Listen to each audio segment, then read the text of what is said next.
Hi friends, ನಾ ಇವತ್ತು ಮಾಡಕತ್ತೇವಿ north special Punjab style rajma recipe.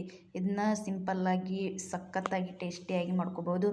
ಇದು ರೈಸ್ ಜೋಡಿ ಅಂತೂ ಗುಡ್ ಕಾಂಬಿನೇಷನ್, ಹಂಗೆ ಚಪಾತಿ ಜೋಡಿನೂ ತಿನ್ಬೋದು, ಒಳ್ಳೆ ಟೇಸ್ಟ್ ಇರ್ತೈತಿ. ಫಸ್ಟ್ ಇದನ್ನು ಮಾಡ್ಬೇಕಂತಂದ್ರೆ ಒಂದು ಮಿಕ್ಸಿ ಜಾರ್ ತೊಗೊಂಡು ಅದ್ರೊಳಗೆ ಸ್ವಲ್ಪ ಕಟ್ ಮಾಡಿರೋಂಥ ಉಳ್ಳಾಗಡ್ಡಿ ಆಮೇಲೆ ಬೆಳ್ಳುಳ್ಳಿ ಹಾಕ್ಕೊಂಡು ಚೆನ್ನಾಗಿ ರುಬ್ಕೋಬೇಕು.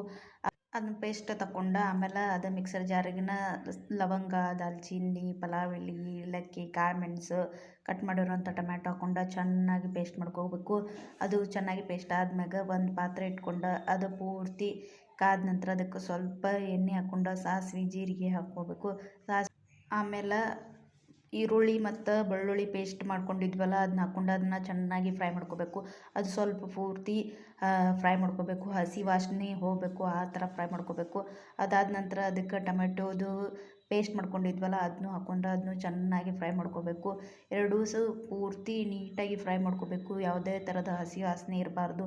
ಆ ಥರ ಫ್ರೈ ಮಾಡ್ಕೊಂಡು ಆದ್ಮ್ಯಾಗ ಅದಕ್ಕೆ ರುಚಿಗೆ ತಕ್ಕಷ್ಟು ಉಪ್ಪು, ಖಾರ, ಅರಿಶಿಣ ಪುಡಿ ಹಾಕಿ ಸ್ವಲ್ಪ ನೀರು ಹಾಕ್ಕೊಂಡು ಚೆನ್ನಾಗಿ ಕುದಿಸ್ಕೋಬೇಕು. ಅದು ಪೂರ್ತಿ ಕುದಿಸ್ಕೊಂಡಾದ ನಂತರ ಅದಕ್ಕೆ ಶುಂಠಿ ಪೌಡ್ರ್, ಸ್ವಲ್ಪ ಸಕ್ಕರೆ ಹಾಕ್ಕೊಂಡು ಕುದಿಸ್ಬೇಕು. 1-2-3 ಕುದಿ ಚೆನ್ನಾಗಿ ಕುದಿಬೇಕು. ಅದೆಲ್ಲ ಉಪ್ಪು ಖಾರ ಎಲ್ಲ ಮಸ್ತ್ ಸೆಟ್ ಆಗ್ಬೇಕು, ಆ ಥರ ಕುದಿಸ್ಕೋಬೇಕು. ಓವರ್ ನೈಟ್ ನೆನೆಸಿ ಆಮೇಲೆ ಬೆಳಗ್ಗೆ 1-2 ಕುದಿ ಕುದಿಸಿರುವಂಥ ರಾಜ್ಮಾನ ಹಾಕ್ಕೊಂಡು ಚೆನ್ನಾಗಿ ಕುದಿಸ್ಬೇಕು. ಇಷ್ಟಾದ್ರೆ ನಮ್ದು ಸಖತ್ ಟೇಸ್ಟಿ ರಾಜ್ಮಾ ರೆಡಿ ಆಗ್ತೈತಿ. ನಿಮಗೆ ಇಷ್ಟ ಆದ್ರೆ ಲೈಕ್ ಮಾಡಿರಿ, ಶೇರ್ ಮಾಡಿರಿ, ಫಾಲೋ ಮಾಡಿರಿ.